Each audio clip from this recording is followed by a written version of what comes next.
the Freedmen's Bureau. So as we said before, it is a bureau of refugees, freedmen, and abandoned lands.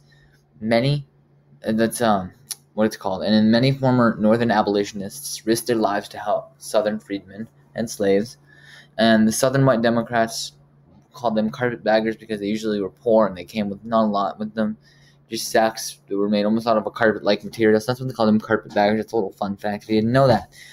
And it was established by Congress in the last month of the war. So this has been the last month of the war in 1865, which is the Civil War. So the next thing we're going to look at is the Freedmen's Bureau continued, and it was designed to help the poor Southern whites and mainly freed slaves, by providing food and distributing clothing, setting up over 40 hospitals, establishing over 4,000 schools, and finally creating 74 teacher training schools. So now we're going to talk about the next president that came in line after Abraham Lincoln was assassinated, and that was President Andrew Johnson. And a few things about him is he was a white supremacist. And however, he did agree with Lincoln in the fact that the Confederate States had never legally seceded from the Union, and he battled even more than Abraham Lincoln did with Congress. And as we continue here, we'll see that Congress breaks with the president. So Congress bars Southern congressional delegates. And then here's some more that happened stuff with Congress. So basically in February of 1866, President Johnson vetoed the Freedmen's Bureau bill, but it was passed because, as we know, when you have some prior knowledge of government, you know that a bill, when it becomes a law, it goes to the president. If he signs it, it becomes a law.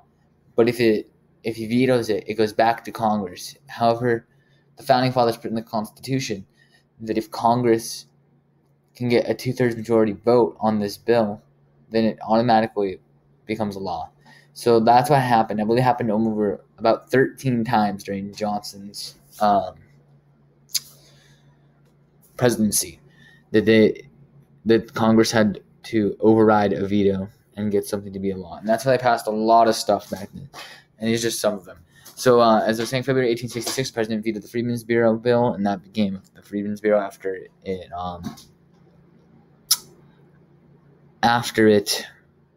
What's what I'm thinking of? It became the Freedmen's Bureau after Congress did the vote. And then the same thing with the Civil Rights Act of 1866. Johnson vetoed that. And then, but Congress passed out over the veto.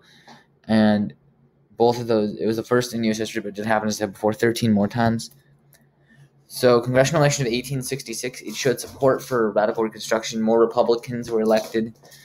And Johnson made an ill-conceived propaganda tour around the country to push his plan. We have accounts that people who saw his speeches said he was the worst person who gave speeches, and he sounded like he was drunk the whole entire time he did speeches. So Republicans ended up winning a 3-1 majority of both houses and getting control of every northern state. And that is our lesson on Reconstruction, everybody. Stay tuned, because I'm going to come out very soon with either a 2 or a 3-part lesson on Ulysses Grant. That should be coming out in a couple of days, probably tomorrow. And make sure that if you do want to see something that you're not clear about, to put that in the comments, and we'll review that topic in the next video. And as always, guys, hopefully your history class is going well, and make sure you subscribe and like for more.